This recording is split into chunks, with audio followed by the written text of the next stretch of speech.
এই সমস্ত জায়গা ছেড়ে যেতে ইচ্ছা যাচ্ছে না, মানে এতটাই সুন্দর জায়গা ভাষায় বর্ণনা করা যায় না। বহুক্ষণ সময় কাটালাম এই সোনমার্গে, তো বেশ ভালো লাগলো।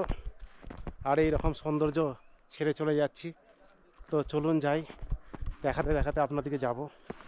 এত সুন্দর জায়গা, মানে কি বলবো, ভাষায় বর্ণনা করা যাচ্ছে না। এই সৌন্দর্য মানে পাগল করা সৌন্দর্য। চারিদিকে যে এত বড় পাবো আমি ভাবতেই পারিনি।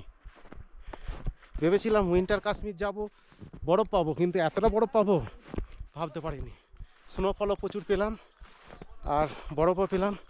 এই দেখুন গাছের ইয়েতে কত বরফ পড়েছে, গাছের গোড়াতে তো বরফ পড়েছে, গাছের উপরেও বরফ পড়েছে।